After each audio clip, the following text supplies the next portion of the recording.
আসসালামু আলাইকুম। আমি এখন বানাবো দারুণ মজার একটা রান্না। এটার নাম হচ্ছে ভাপানি। শীতের সবজি দিয়ে একদম মশলা ছাড়া এত সহজে যে এত মজার একটা রান্না করা যায়, একবার না বানাই খাইলে বুঝবেন না। একবার বানাইলে আপনার মনে হবে প্রতিদিনই এটা বানাই। তো আসেন দেখি শুরু করা যাক। আমি এখানে 2 কাপ চাল, 1 কাপ ডাল নিয়ে নিছি। আমি এটা নিছি কাটারি নাজির নাকি একটা চাইল বলে, সেটা নিছি। এটা আসলে খুদ দিয়ে তৈরি হয়, তো খুদ নাই দেখে আমি চাল দিয়ে তৈরি করতেছি। আপনার যে কোনো ধরনের চাল নিয়ে নিতে পারেন। তো এখানে 2 কাপ চাল আর 1 কাপ মসুর ডাল নিছি। ইচ্ছা করলে মসুর ডালের পরিমাণ আপনারা আরও বেশি দিতে পারেন, অসুবিধা নাই। চাল ডাল সমান সমান দেওয়া যায়, যাই হোক আমি কমই দিলাম। এগুলোকে আমি ভালো মতো ধুয়ে সারা রাত ভিজায় রাখবো, অন্তত 5-6 ঘন্টা ভিজায় রাখতে হবে, যাতে চাল ডালগুলা ভালো মতো ফুলে উঠতে পারে আর কি। তা আমি ধুয়ে এটাকে ভিজায় রাখি, সকালবেলা রান্না করব। চাল ডালগুলোকে সারা রাত ভিজা রাখছিলাম, সকালে আমি পানিগুলা ফেলে নিছি, ভালো মতো ধুয়ে নিছি, মানে আগেই ধুয়ে নিছি ভালো মতো, পরে জাস্ট একটা ধোয়া দিছি, কারণ এটা বেশি নাড়ানাড়ি করলে চালগুলো কিন্তু ভেঙে যাবে। কারণ যেহেতু ভালো মতো ভিজে আছে, এর সাথে আমি কিছু সবজি মিশাবো। তা আমি এখানে দিচ্ছি শীতের নর্মাল সবজিগুলো, গাজর, আলু, বরবটি, যার যার পছন্দ মতো সবজি দিয়ে নিতে পারেন, আর ফুলকপি আর একটু মটরশুঁটি দিয়ে এটাকে সুন্দর মতো মিলাই নিতে হবে চালের সাথে। ওর সাথে আর একটু লবণ দিয়ে দিতে হবে, স্বাদ মতো লবণ। এটাকে সুন্দর করে আলতো হাতে মিশিয়ে নিতে হবে।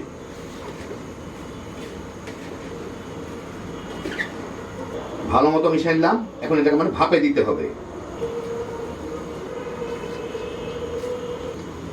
এখন আমি ভাপ দেওয়ার জন্য যে কোনো কিছুতে ভাপ দেওয়া যায়। আমার একটা এরকম একটা পাত্র আছে যেটার নিচে ফুটা ফুটা, আমি সেটা ব্যবহার করবো। আপনারা যে কোনো চালনি টালনি যে কোনো কিছুর মধ্যে দিয়ে নিতে পারেন।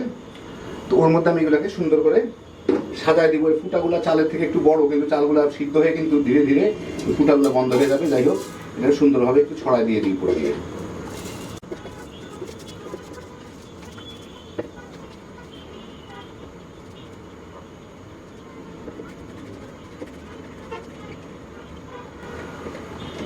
কেচি কুচি সবগুলা দিয়ে দিলাম, এগুলো একটু সমান করে দেই।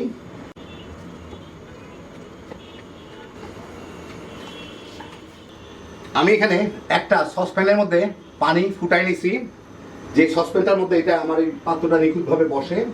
এখন এর মধ্যে আমি এটাকে সুন্দরভাবে বসায় দিব, আশেপাশে যাতে ফাঁক টাক না থাকে। তার উপরে আমি এটাকে ঢাকনা দিয়ে এটাকে এখন আমি ভাপ দিব প্রায় 30 মিনিটের মতো। উপর থেকে দেখা যাবে চালগুলা সিদ্ধ হয়েছে কিনা। নাড়ানো, ঢাকনা খোলার দরকার নেই, নাড়ানোর দরকার নাই। এখন চুলাটা ফুল মানে হাইয়ে ছিল পানি ফুটানোর জন্য। আমি এটাকে এখন কমায় দিব, মিডিয়ামে একটু নিচে, যাতে জাস্ট পানিটা ফুটতে পারে আর কি। এর বেশি আমার কোনো কিছু করার দরকার নাই। পানিটা ফুটতে পারলেই এটা ধীরে ধীরে ভাপে সিদ্ধ হয়ে যাবে, নাড়ানোর কোনো দরকার নাই। প্রায় 40 মিনিটের মতো জাল দিলাম, ভাপ দিলাম আর কি। এটা হয়ে গেছে। আমি চুলাটা বন্ধ করে দিই। উপরের কয়টা চাল একটু সিদ্ধ কম হয়, তো এগুলাকে বেশ ঝরঝরেই হয়।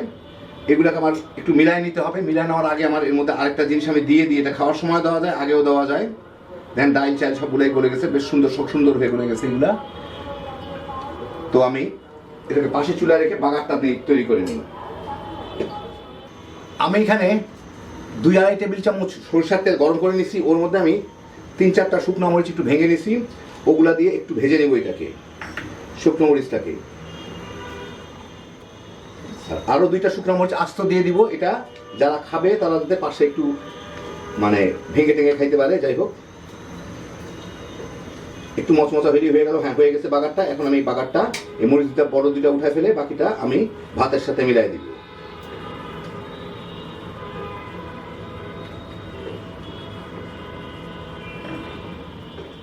এখন আমার এইটার সাথে বাগারটা দিয়ে মিলাই নিতে হবে।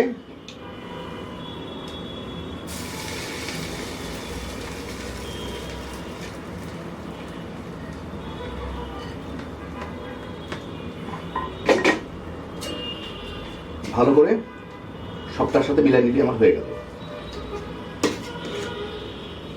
দেখেন কত সুন্দর ঝরঝরা হয় এবং একদম একদম পুরোপুরি সিদ্ধ হয়ে যায় জিনিসটা।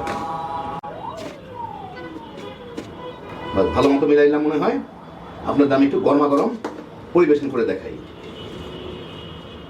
তো এই দেখেন হয়ে গেল আমার দারুণ মজার ভাপানি। এটা সাধারণত সিদ্ধ ডিম দিয়ে খায়, তো আমি ডিম সিদ্ধ করতে ভুলে গেছি। আপনার খাওয়ার সময় একটু ডিম সিদ্ধ করে নিন। খুব সহজে তৈরি গ্রামের দারুণ মজার একটা রান্না। তা দেখে মনে হয় কোনো কিছু মশলা টশলা নাই, খাইতে কীরকম হবে একবার বানায় দেখেন, তাইলেই বুঝবেন।